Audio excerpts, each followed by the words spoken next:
Nabi SAW, Nabi menyatakan, sesiapa yang mati, man mata wa qad bari'a min thalath. Nabi kata, siapa yang mati meninggal dunia, dia mati tak ada 3 kesalahan ni. Dia mati tak ada 3 kesalahan dosa ini, melainkan Nabi kata, aku akan memasukkan dia ke dalam syurga.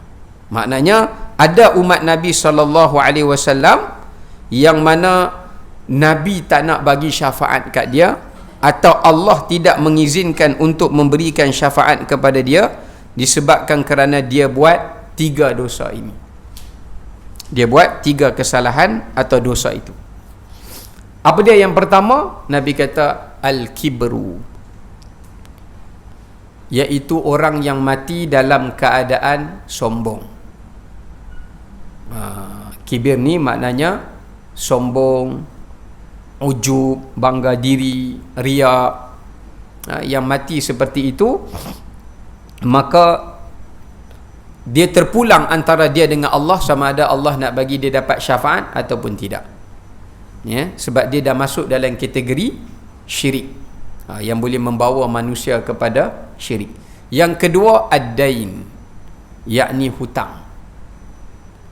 Siapa mati ada hutang dan hutang tu dia tak bayar, sulit untuk dia dapat syafaat pada hari kiamat. Yang ketiga baru Nabi kata al-ghulul, iaitu orang yang berkhianat. Ya, orang yang berkhianat. Jadi kalau siapa bebas daripada 3 benda ini, insya-Allah dia dipermudahkan untuk dimasukkan ke dalam syurga. Agak-agak ada tak 3 tu? Ya, baik. Okey. Sebab itu Allah Ta'ala menjelaskan, Allah memberikan penafian bahawasanya Nabi Muhammad bukanlah seorang yang melakukan perbuatan ghulul. Kenapa Allah kata macam tu? Kerana ahli kitab di kalangan Yahudi, mereka menuduh nabi-nabi mereka itu bersifat khianat. Sebab tu kan kita belajar 4 sifat yang wajib bagi Nabi dan 4 sifat yang mustahil bagi Nabi, iaitu siddiq, lawannya apa dia? Sudah. Siddiq lawannya sadiq, sigaraga. Siddiq lawan dia kadzib, bohong kan?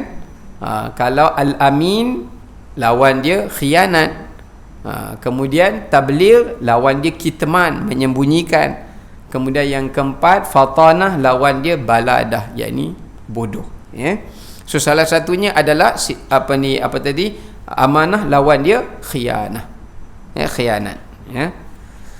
Kerana ahli kitab Yahudi dan Nasara, mereka tuduh nabi-nabi mereka ini bersepakat dengan Tuhan untuk ambil harta rampasan perang yang menjadi milik mereka. Sebab tu bila Nabi Musa ajak kaum dia, jom pergi tawan Palestin, kita pergi perang. Pergilah hang dengan Tuhan hang, dia kata. Dia tak cakap lah bahasa Kedah. Dia kata, wahai Musa, pergilah kamu dengan Tuhan kamu, sebab nanti yang dapat antara berserang kamu 2 bagi 2. Kami duduk sini tunggu, menang kami masuk, kalah bye-bye. Tengok. Sebab itu Allah nak jaga martabat Rasulullah SAW. Allah bagi tahu Nabi Muhammad ini dan juga Nabi yang lain sebenarnya mereka tidak pernah berkhianat. Sebab kalau mereka cuba khianat, sedangkan Allah jaga mereka, Allah sendiri akan menghalangi mereka untuk berkhianat. Baik, lepas kita dah tafsir, pengajaran yang terpenting pada ayat ini adalah dilarang untuk berkhianat. Kerana khianat termasuk di antara dosa yang besar dan kesan yang sangat besar. Okey, kita tengok apa kesan khianat. Dalam Quran Allah Ta'ala kata, innallaha la yuhibbul khainin. Pertama, Allah tak suka orang khianat. Maksudnya Allah tak cinta, Allah tak kasih. Bila Allah tak cinta, Allah tak kasih, maknanya dia tak dapat 3 benda. Sebab orang yang dicintai oleh Allah, orang itu dikasihi oleh Allah, dia akan dapat 3 benda ni. Kalau kita baca Quran, Allah akan iringkan setiap benda yang dikasihi dengan 3 benda ni. Yang pertama, rahmat. Sebab tu Allah Ta'ala kata apa? Inna rahmatallahi qaribum minal muhsinin. Rahmat Allah tu sangat dekat dengan orang yang suka buat baik. Sebab Allah sayang lah tu. Yang kedua, keampunan.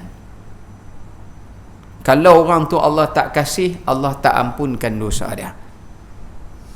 Ya, tu bahaya tu. Yang ketiga, iaitu Allah tidak memberikan kepadanya kurniaan.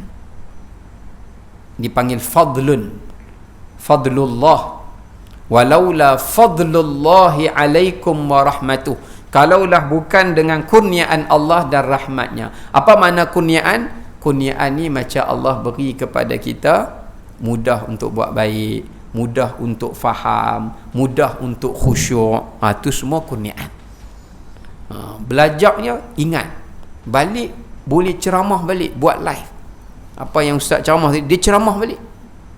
Yang tu kurniaan nama dia. Tapi kalau balik, dia kena ceramah balik. Dia belum dapat kurniaan. Ya. Baik, itu 3 benda tu ya. Okey, baik. Jelas kat situ. Yang kedua, Allah sebut dalam Quran orang khianat ni apa dia? Innallaha la yahdi kaidal khainin. Allah takkan bagi hidayah kepada orang yang khianat.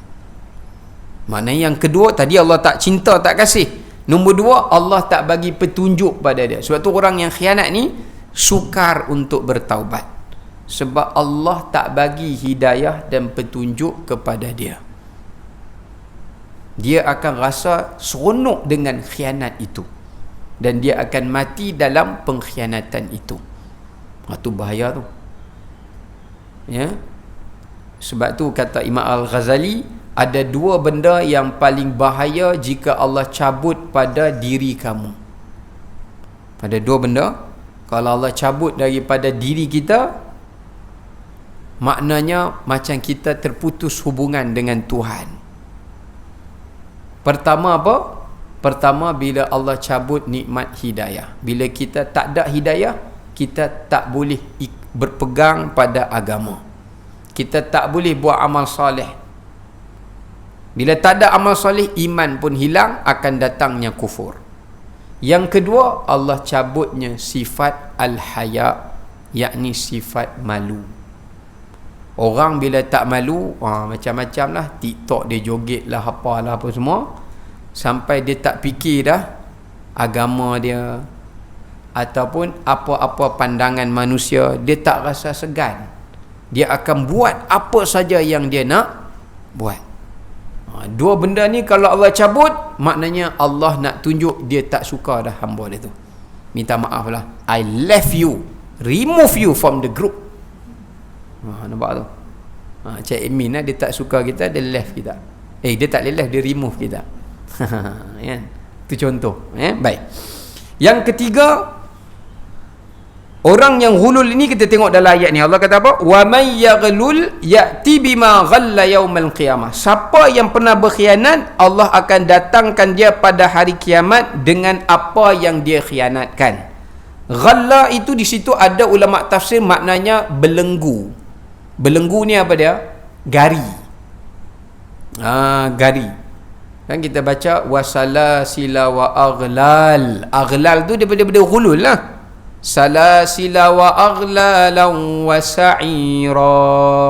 Maknanya datang hari kiamat, ni tangan kena gari, leher kena letak ke atas kepala leher, a'naqihim, kan?